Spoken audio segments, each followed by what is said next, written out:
Bismillahirrahmanirrahim. Assalamu alaikum रहमतुल्लाहि व बरकातहू. Welcome back our YouTube channel हासिले इल्म. आप तमाम का खैर मकदम है हमारे यूट्यूब चैनल हासिले इल्म पर. देखते रहिए और सीखते रहिए. Preach course 9th class science and technology activity number 6 हम देखने वाले हैं. इंशाल्लाह इस एक्टिविटी के अंदर आपको जो है समझ में भी आएगा और सवालात के जवाबात भी मिलेंगे. तो चलिए शुरू हो जाएंगे. जमात नहूम मजमून साइंस और टेक्नोलॉजी अमली खाका नंबर 6 ये रहा आपके सामने. और आप एक बात ध्यान में रखिए कि नथिंग इज़ इम्पॉसिबल. इम्पॉसिबल खुद सीख कर कहता है I am possible, I am possible. तो चलिए शुरू करते हैं. Let's understand. आइए समझें. इस एक्टिविटी के अंदर मादा, मादे की हालतें, मादे की जमातबंदी. प्यारे बच्चों, आप अगर हमारे अतराफ़ में देखें तो हर वो चीज़ जो हमें दिखाई देती है या महसूस होती है मादा कहलाती है. आप देख रहे होंगे कि आपके पास जो है गिलास रखा हुआ है, आपके हाथ में अंगूठी है, या जो है जिस चीज़ को भी आप छू रहे हैं, टच कर रहे हैं, तो वो जो है मादा है. चाहे वो गिलास हो, चाहे वो पानी हो, चाहे आपको महसूस क्यों ना होती हो हवा, वो तमाम क्या है मादा है.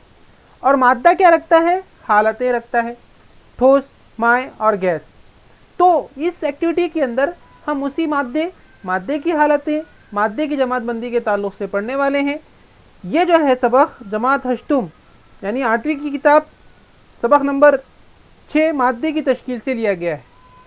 जिसके अंदर आप क्या पढ़ेंगे कि कायनात में मौजूद मादे की साख से मुताल्लिक़ साइंस, मादे की नोयत कि मादा किस तरीक़े से होता है, बनावट किससे बना हुआ होता है, जसामत उसका साइज़ कितना होता है, इसकी तमाम आपको यहाँ पर मालूमात मिलने वाली. मादे की मुख्तलिफ़ हालतें होती हैं, अक़साम की वजाहत हम करेंगे. तीसरा अनासिर की जमातबंदी, एलिमेंट्स इसको कहते हैं, कैसे उसकी जमातबंदी की गई, ये तमाम के बारे में इस एक्टिविटी के अंदर इंशाअल्लाह हम देखने वाले. तो बने रहिए, आखिर तक वीडियो को देखते रहिए. आइए ज़हननशीन कर लें क्या कि हमारे अतराफ़ पाए जाने वाली, इसी तरह आंखों से नज़र ना आने वाली तमाम अशिया मादा कहलाती है. हम यूँ कहें कि हर वो चीज़ जो दिखाई दे या महसूस हो मादा कहलाती है. मादा जगह घेरता है और उसे मखसूस हजम पाया जाता है. यानी आप देखिए कोई भी जगह जो है, कोई भी चीज़ क्या करती है, एक जगह, एक पर्टिकुलर एरिया जो है वो क्या करती है, घेर लेती है. तो वो क्या है, उसका एक मखसूस हजम है. और हजम किसे कहते हैं बच्चों? जिसकी लंबाई ज़रब चौड़ाई ज़रब ऊंचाई, यानी उसकी लंबाई हो, ऊंचाई हो और चौड़ाई हो, उसको हजम हम कहेंगे. मादे की हालत के मुताबिक अक़साम, मादे की जो है अक़साम है. तभी हालत पर मबनी जमातबंदी की 3 हालतें ठोस, माय और गैस होती है. ठोस जिसको हम सख्त कहते हैं, सॉलिड है ना, जैसे आप गिलास कह दें या उसके बाद पत्थर कह दें तो ये ठोस है. माय जिसको हम लिक्विड बोलते हैं, यानी कि जो माय हालत में होती है, पतली होती है, जैसे दूध हो गया, पानी हो गया, है ना. तो ये तमाम क्या है, माय कहलाती है. गैस, गैसेस जो है हालत में पाई जाती है, हवा है, ऑक्सीजन है, कार्बन डाइऑक्साइड है, ये गैसी हालत के अंदर पाई जाती है. तो मादे की 3 हालतें हम कह सकते हैं. टाइप्स ऑफ मैटर के अंदर देखिए हमने कहा ठोस, माय और गैस, ये 3 हालतें जो है मादे की पाई जाती है. पहले बच्चों ठोस किसको बोलेंगे? ठोस हालत में बैन सलामती क़ुव्वत काम करती है. इसकी वजह से ठोस को मुस्तकिल शक्ल और हजम हासिल होता है, ज़्यादा कसाफत और सख्ती हासिल होती है. अगर आप ठोस की खुसूसियत देखें, जैसे एक लोहे का जो है पत्थर है या लोहे का जो है माप है, तो उसके अंदर, ठोस के अंदर जो है क्या होते हैं, जो सालेमात होते हैं वो एक दूसरे से बहुत करीब होते हैं. आप देख लीजिए इसके दोनों के दरमियान बहुत कम फासला है. दो एक जो है हर एक कोई जो है मजबूती के साथ जकड़ा हुआ है. इसको बैन सालेमाती क़ुव्वत कहते हैं. इसी क़ुव्वत की वजह से, इन्हीं सालेमात के आपस में जुड़ने की वजह से एक ठोस और मुस्तकिल शक्ल वाली जो है चीज़ हमारे सामने होती है. और इसकी कसाफत क्या होती है, ज़्यादा होती है, जिसकी वजह से वो पानी में डूब जाता है, सख्ती हासिल होती है. जबकि माय के अंदर अगर आप यहाँ पर देखें, ठोस के बनिस्बत माय के अंदर जो बैन सालेमाती क़ुव्वत है वो औसत पाई जाती है. आप देख रहे होंगे कि बीच में थोड़ा सा गैप है, यानी ये एक दूसरे से टच नहीं है, एक दूसरे से जकड़े हुए नहीं हैं, बल्कि थोड़े से जो है दूर दूर है, जिसकी वजह से क्या होता, माए की मुस्तकिल शक्ल नहीं होती। आप देखेंगे माए जिस बर्तन में डाले उस बर्तन की शक्ल वो इख्तियार कर लेता है। तो हम यूँ कहें कि माए की कोई शक्ल मखसूस नहीं होती। हाँ, माए का मखसूस हजम होता है, यानी कि हजम, चाहे आप एक बड़े बर्तन में डालो, चाहे आप उसको एक गिलास में डालो, चाहे आप बॉटल में डालो, उसका हजम उतना ही रहेगा जितना उसका कोई बर्तन में था, और सलाहियत जो है इसकी होती है। जबकि माए से जो है अगर गैस की देखें हम, तो गैस के अंदर बैन सालेमाती क़ुव्वत, यानी आपस में जो सालेमात जो जुड़े हुए होते हैं वो बहुत ही दूर दूर होते हैं, बहुत ही दूर दूर। आप देखेंगे माए का बनिस्बत क्या है, बहुत दूर है, एक इधर है तो एक उधर है, तो ये बहुत ज़्यादा क्या है, गैप के अंदर है, ठीक है, जिसकी वजह से जो है ये गैस की मखसूस शक्ल वो हजम नहीं होता। यहाँ पर इसका जो है कोई मखसूस शक्ल भी नहीं होती गैस की, और कोई हजम भी नहीं होता। गैस के ज़र्रात आज़ादाना तौर पर हरकत करते रहते हैं। तो यहाँ इसी वजह से देखिए बच्चों कि वो क्या करते, इधर उधर जो है आज़ादाना घूमते रहते हैं।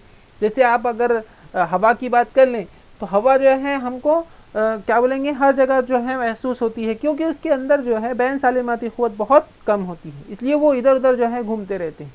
इसीलिए आपने देखा होगा कि हमारे घर के अंदर अगर किसी कोने में अगर अगरबत्ती जलाई जाए तो उस अगरबत्ती का खुशबू हम तक जो है पहुंच जाती है। किस वजह से, इस गैस की खुसूसियत की वजह से, क्योंकि उस गैस के अंदर, उस हवा के अंदर जो है वो हवा क्या करती है, हरकत करती है और हम तक वो खुशबू पहुंच जाती है। तो इस तरीके से जो है ये मादे की जो है हालतें थी। इसको जो है इस वीडियो को लाइक कर दे, सब्सक्राइब कर दे और शेयर ज़रूर कर दे, ताकि दूसरे भी इससे फ़ायदा उठा सकें बच्चों। अब देखेंगे उनसर।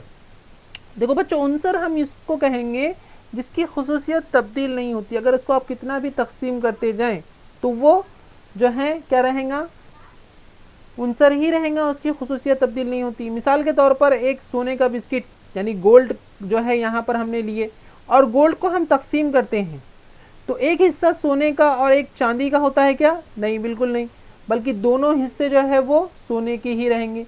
अगर हम इस सोने के बिस्किट को अगर चूरा कर दें या टुकड़े टुकड़े कर दें कितने भी, तो हर टुकड़ा जो है सोना ही रहेगा, गोल्ड ही रहेगा, इसके अंदर खुसूसियत तब्दील नहीं होती है। तो यहाँ पर जो है ये उनसर कहलाता। और ऐसे उनसर जो है माहौल के अंदर 118 उनसर है। कितने हैं बच्चों? 118 उनसर की जो है दरियाफ्त की जा चुकी है। साइंसदान ने जो है इसकी जमातबंदी भी कर दी है। अब यहाँ पर देखिए उनसर की किस्में। अब उनसर की किस्में कितनी हैं, तो इसको 3 हिस्सों में बांटा गया है, धात, अधात और धातनुमा। तो यहाँ पर देखिए धात किसे कहते हैं? मेटल्स, है ना। धातें हरारत और बर्फ के मौसिल होते हैं। तो धातें हम यूँ कहें कि भाई जो सख्त हो, है ना, और जिसमें से हरारत, है ना, हरारत और करंट, बर्फ जो है वो गुजर सकती है। अब देख लीजिए लोहे में से जो है अगर हम लोहे को गर्म करते हैं तो उसमें से हरारत पास होती है और हमको जो है चुरका लग जाएगा। उसी तरीके से उसमें से करंट भी जो है गुजरता है। उसी तरीके से आप तांबा उसकी मिसाल ले सकते और जो है एल्यूमिनियम उसकी मिसाल ले सकते। तो धातें क्या होती हैं? हरारत और बर्फ की अच्छी मौसिल होती है, जबकि धातों में चमक पाई जाती है। इस तरह धातें तार पजीर और बर्फ पजीर बनाई जा सकती। तो बच्चों यहाँ पर तार पजीर है, बर्फ पजीर है। तो यहाँ पर हरारत और बर्फ का समझ में आया आपको? तार पजीर बोले तो इसके लंबे तार बनाए जा सकते हैं। आप देखेंगे तांबे के लंबे तार बनाए जाते हैं, सोने के लंबे तार बनाए जाते हैं, चांदी के लंबे तार बनाए जा सकते हैं।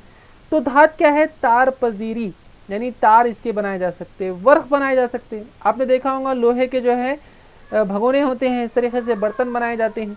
तो ये बर्फ पजीरी भी खासियत धातों की होती है। इसकी मिसालें जो है सोडियम, जिंक, कैल्शियम जो है इसकी यहाँ पर बताई गई है। ठीक है, ये तमाम क्या है? धातें हैं, या आप इसके अंदर लोहा ऐड कर लीजिए, सोना है, चांदी है, ये तमाम क्या है? धाती खुसूसियत को जाहिर करने वाले हैं। अधात की बात करें तो अधात क्या है? धात के उल्टा जो है इसकी खुसूसियत है। धातुओं में चमक पाई जाती थी, अधात में चमक नहीं होती। ठीक है बच्चों, जैसे आप कोयला ले लें तो कोयला क्या है? ये अधात है ना। तो यहाँ पर उसमें कोयले के अंदर चमक होती है क्या? नहीं होती। इस तरह तार पदीर और वर्क पदीरी की खुसूसियत नहीं पाई जाती। तो इसमें तार भी नहीं बनाए जा सकते और वर्क भी नहीं बनाए जा सकते। अब कोयला लो घर में, जो हमारे पास लकड़ी जलाने के बाद जो कोयला बच जाता है, तो क्या हम उससे तार बना सकते? नहीं बना सकते। क्या उससे वर्क बना सकते? नहीं बना सकते। तो अधात के अंदर ना चमक होती है, ना तार पजीरी होती है, ना वर्क पजीरी होती है। जबकि अधात के अंदर अधात में से हरारत भी नहीं गुजरती। आप कोयले को जो है गर्म करो तो क्या हो जाएगा, वो जल के राख हो जाएगा, लेकिन वो उसमें से हरारत पास नहीं होती। करंट भी जो है उसमें से पास नहीं होता है, सिवाय एक है ग्रेफाइट। ग्रेफाइट में से करंट गुजरता, बाकी किसी में से करंट नहीं गुजरता है। तो ये अधातों की खुसूसियत है। इसकी मिसाल कौन सी है? तो कार्बन है, ऑक्सीजन है, हाइड्रोजन है, क्लोरीन है, हीलियम है। ये जो है तमाम क्या कहलाते, जो है अधात कहलाते हैं। हीलियम एक गैर आमिल गैस है, इसका भी मसला जो थोड़ा सा अलग है, ये किसी के साथ कीमियाई तामुल नहीं करती, लेकिन इसको इसी के ज़मरे में यहाँ पर रख दिया गया है। लेकिन हीलियम जो है ये गैर आमिल गैस है, इसको हम सीफर ग्रुप के अनासिर भी कहते हैं, जिसे आपको आगे पढ़ने के बाद मालूम हो जाएगा। तो धात हमको समझ में आया सख्त होती है और उसमें से हरारत गुजर सकती है, बर्फ गुजर सकती है, जबकि तार बना सकते हैं, वर्क बना सकते हैं। अधात इसके बिल्कुल उल्टा है, ना चमक, ना तार, ना वर्क, ना हरारत, ना जो है बर्फ के गैर मौसिल। ये तमाम जो है अधाती खुसूसियत है। अब धात और अधात दोनों की खुसूसियत जिसमें पाई जाती है, धात और अधात दोनों की खुसूसियत जिसमें पाई जाती, वो कहलाते हैं धात नुमा। ठीक है, तो धात की तरह ही दिखाई देते हैं, लेकिन इनकी कीमत खुसूसियत अधातों की तरह होती है। देखिए, अब धात नुमा बोले तो धात और अधात दोनों की खुसूसियत जिसमें पाई जाती वो धात नुमा कहलाती है, जिसमें सिलिकॉन, अर्केनियम, जर्मेनियम वगैरह इसकी मिसालें हो सकती हैं। ठीक है बच्चों, चलिए टाइम है, लेट्स प्रैक्टिस। आइए मश्क करें। सवाल है देखिए आपके सामने कि आपके घर में मौजूद ठोस, माए और गैसीय अशिया की फहरिस्त बनाइए। तो आप अपने अतराफ में देखिए कौन कौन सी चीज़ें आपके पास है। मैं मिसाल के तौर पे यहाँ पर जो है चीज़ें दे रहा हूँ। ठोस के अंदर कौन कौन सी मेरे सामने आ रहा, पंखा है, ज़मीन है, इस्तरी है, बोतल है, मोबाइल है, ये तमाम ठोस चीज़ें हैं। मैं देख रहा हूँ कि ये सख्त है। ठीक है, माए के अंदर देखा तो मेरे सामने रखा हुआ है पानी है, दूध है, चाय है, शहद है, लस्सी है, आम का रस है, ये तमाम माए हालत के अंदर मुझे दिखाई दे रही। गैसीय हालत के अंदर हवा है, किचन गैस, किचन में जो रखा हुआ है वो गैस, वो भी है, गुब्बारे के अंदर हवा भरी हुई है। तो ये तमाम क्या है, गैसीय अशिया। आपके पास कौन कौन सी है उसकी लिस्ट आप बना सकते हैं बच्चों। नेक्स्ट सवाल अगर आपके देखे सामने तो एक्सरसाइज के अंदर, घर में मोमबत्ती, घर में अगर अगरबत्ती जलाने पर इसका धुआं फौरी तौर पर फैल जाता है, इस मिसाल से बैन सालेमाती क़ुव्वत से मुतालिक कौन सा नतीजा किया जा सकता है। तो उसके लिए देखिए, गैसों में बैन सालेमाती क़ुव्वत बहुत कम होती है, गैसों की मखसूस शक्ल वो हजम नहीं होता, गैस के ज़र्रात आज़ादाना तौर पर हरकत करते हैं, इस तरीके से लिखिए। और उसके नीचे आप लिखिए कि इसलिए जब घर में अगरबत्ती जलाने पर इसका धुआं फौरी तौर पर फैल जाता है।